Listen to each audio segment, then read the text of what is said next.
আজকের গল্প ৫ বছর আগের একটি দিন।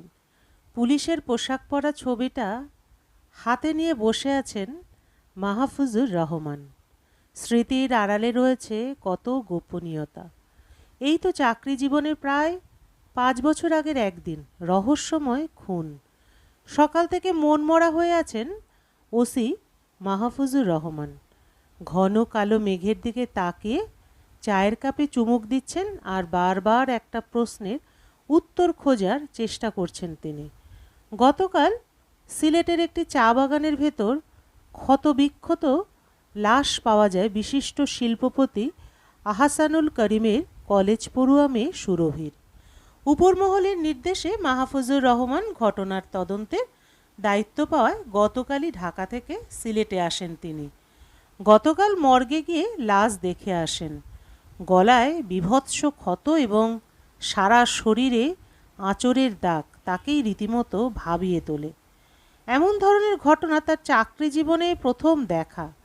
প্রাথমিকভাবে লাশটি দেখে হিংস্র জন্তুর আক্রমণে মেয়েটির মৃত্যু হয়েছে বলে মনে হয়েছে তার। চাটা শেষ করে কনস্টেবল আতিককে নিয়ে ঘটনা তদন্তের জন্য তিনি সুরভির ভাইদের সঙ্গে কথা বলার জন্য রওনা হলেন আহসানুল করিমের চা বাগানের বাংলো বাড়ির উদ্দেশ্যে।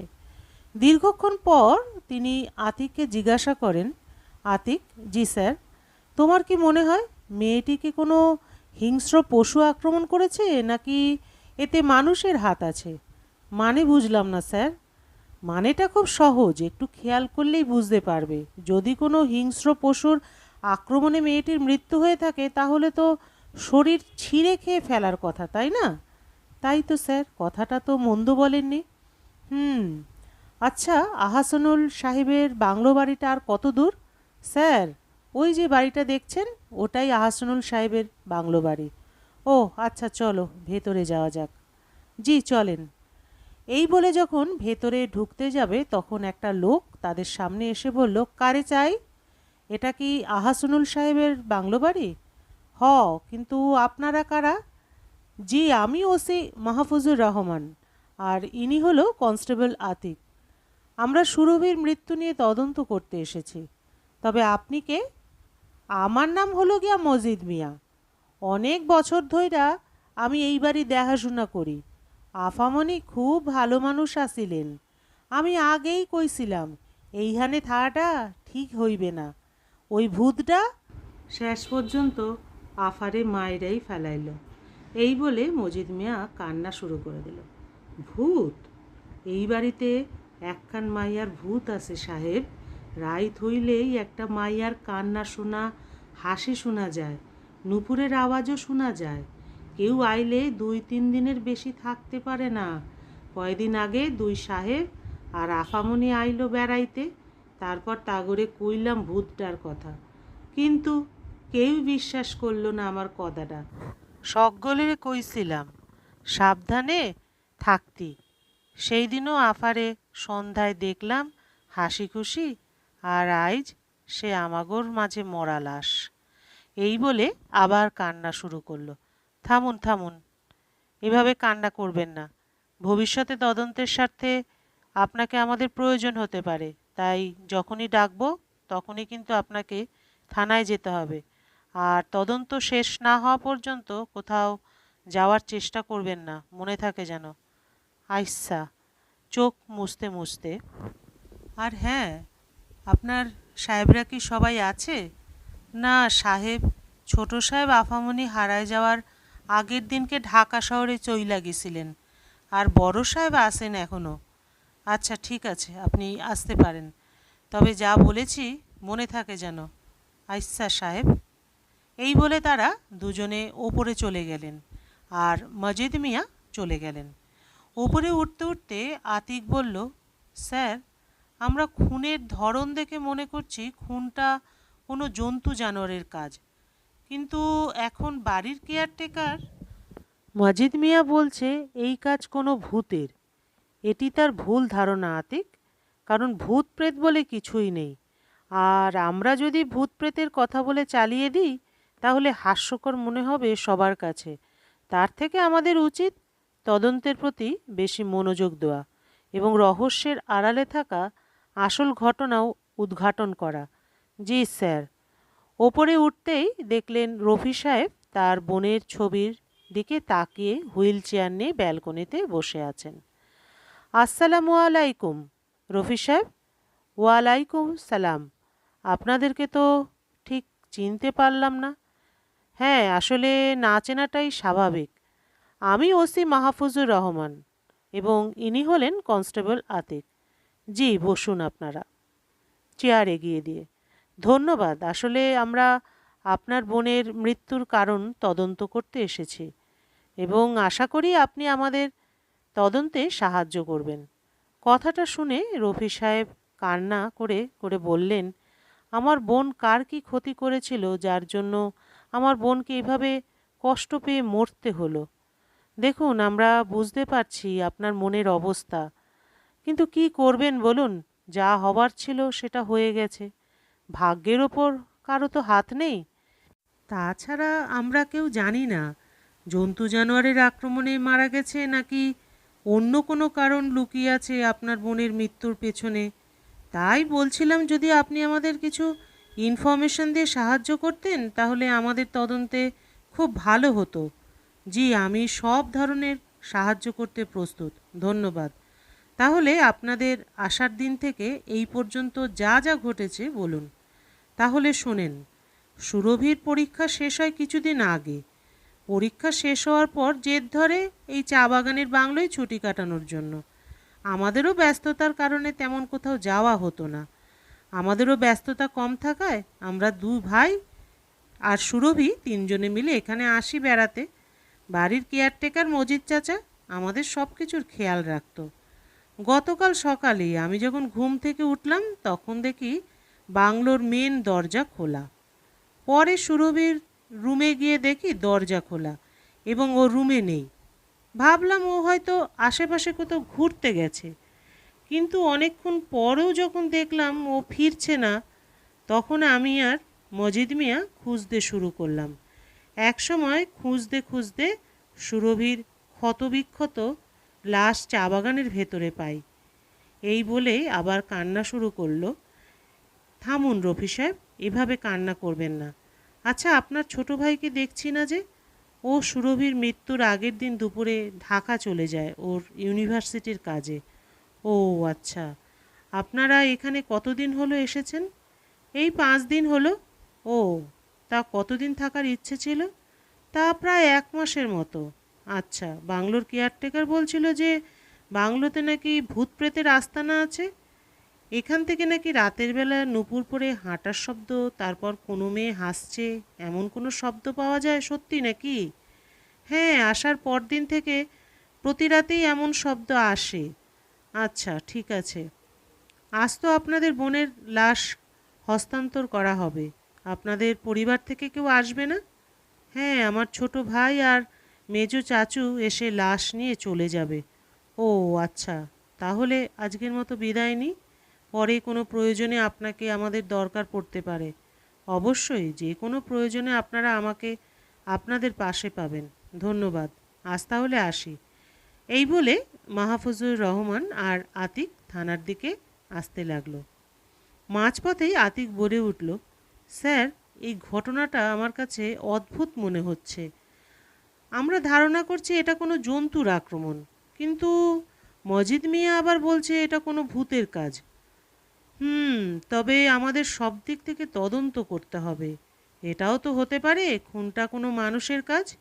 তবে যতক্ষণ না পর্যন্ত পোস্টমর্টমের রিপোর্ট হাতে পাওয়া না যাচ্ছে ততক্ষণ পর্যন্ত সঠিকভাবে জানা যাচ্ছে না যে খুনটা কার দ্বারা হয়েছে। হ্যাঁ স্যার, আমিও আপনার সাথে একমত। এরপর মাহফুজুর রহমান ছায়া তদন্ত শুরু করলেন যতদিন পর্যন্ত না পোস্টমর্টমের রিপোর্ট হাতে পেয়েছেন। রিপোর্ট হাতে পাওয়ার দিন বিকেলে রফি সাহেবকে থানায় ডাকেন মাহফুজুর রহমান। আসতে পারি? ও, রফি সাহেব, আসুন আসুন, বসুন, চেয়ার দেখিয়ে দিয়ে। ধন্যবাদ। হ্যাঁ, কি খাবেন, গরম না ঠান্ডা? না, কিছুই খাবো না। ও আচ্ছা, রিপোর্ট হাতে পেয়েছেন নিশ্চয়ই? জি, পেয়েছি। আমার আগেই সন্দেহ হয়েছিল খুনটা কোনো জন্তু জানোয়ার করেনি, খুনটা কোনো মানুষ করেছে। তবে এইটা বলেন, খুনটা আপনি করেননি তো? কি বলতে চাইছেন আপনি? বলতে চাইছিলাম এটাও তো হতে পারে সম্পত্তির লোভে সৎ বোনকে খুন করে ফেললেন। দেখুন, হ্যাঁ আমি মানছি সুরভি আমার সৎ বোন, তবে আমাদের ভেতর আপন ভাই বোনের থেকেও খুব ভালো সম্পর্ক। আমাদের মধ্যে কোনোদিন ঝগড়া পর্যন্ত হয়নি। হ্যাঁ বুঝলাম, কিন্তু আপনি এখনও ঢাকা ফিরে গেলেন না কেন ভাইদের সাথে? যতক্ষণ না আমার বোনের হত্যাকারীকে ধরতে না পারবো ততক্ষণ পর্যন্ত আমি ঢাকা ফিরব না। আচ্ছা, বলছিলাম যে যতদিন আপনি এখানে আছেন ততদিনের জন্য আপনার নিরাপত্তার জন্য লোক পাঠাই? তার দরকার হবে না ওসি সাহেব, আমি নিজের নিরাপত্তা নিজেই দিতে পারবো। হুম, বুঝলাম। যখন আপনি লোক নেবেন না তখন না হয় এক কাজ করুন, এই পিস্তলটা আপনার সাথে সবসময় রাখবেন। আপনি পিস্তল, আমার সমস্যা নেই, এটা আপনাকে দেওয়ার ক্ষমতা আমার আছে, তবে কাজ শেষ হয়ে গেলে আমাকে দিয়ে দেবেন। আচ্ছা, তবে কি আমি আসতে পারি? হ্যাঁ অবশ্যই, তবে একটু সাবধানে থাকবেন। আচ্ছা ঠিক আছে। এই বলে রফি সাহেব বাংলোয় ফিরে এলেন। বাসায় এসে পিস্তলটিকে নেড়েচেড়ে দেখতে লাগলেন। লোডেড পিস্তল। পিস্তলটার ভিতর 3টে গুলি দেখে তার মনে থাকা ক্ষোভ উথলে উঠল। তিনি যদি তার বোনের হত্যাকারীকে পেতেন তাহলে এই গুলিগুলো দিয়ে তাকে এমনভাবে মারতেন যেমনভাবে তার বোনকে মারা হয়েছিল। পিস্তলটা দেখার পর বালিশের নিচে রেখে খাওয়া দাওয়া করে শুয়ে পড়লেন। তন্দ্রা ভাব আসছিল, এমন সময় তিনি জেগে যান। প্রতি রাতের সেই মেয়েলি কান্না আর নুপুরের রিমঝিম শব্দে। বালিশের নিচে থেকে পিস্তলটা নিয়ে শব্দের দিকে ছুটতে থাকেন। চিৎকার দিয়ে বলেন, কে তুমি, কি চাও? নিচে আসার সাথে সাথে তিনি গুলির শব্দ পান এবং 3টে গুলি শব্দের দিকে মারেন এবং কারো ধাক্কায় পড়ে যান। সাথে সাথে পেছন থেকে রিভলভারের শব্দ পেয়ে পিছনে ফিরে তাকান এবং দেখতে পান পেছনে ওসি মাহফুজুর রহমান এবং কয়েকজন কনস্টেবল শব্দের দিকে লক্ষ্য করে গুলি ছুড়ছেন। একটু পর তিনি রফি সাহেবকে বলেন, আপনি ঠিক আছেন তো? হ্যাঁ আমি ঠিক আছি, তবে আপনারা এখানে? আমরা আপনার বোনের হত্যাকারীকে খুঁজতে এসেছিলাম এবং আশা করি পেয়েও গেছি। কিভাবে? আপনি এখানে বসুন, আমি আসছি। এই বলে ওসি মাহফুজুর রহমান কজন কনস্টেবলকে নিয়ে চলে যান কেয়ারটেকার মজিদ মিয়ার বাড়ি। কিন্তু যে দেখতে পেলেন মজিদ মিয়া কম্বল মুড়ি দিয়ে শুয়ে আছেন। কম্বল উঁচু করে দেখেন তিনি প্রচণ্ড জ্বরে কাতরাচ্ছেন। তাই দেখে চলে আসবেন। এমন সময় কি মনে হতেই পা থেকে কম্বল উঁচু করতেই দেখতে পেলেন পায়ে গুলি লেগে আছে এবং ক্ষত থেকে রক্ত পড়ছে।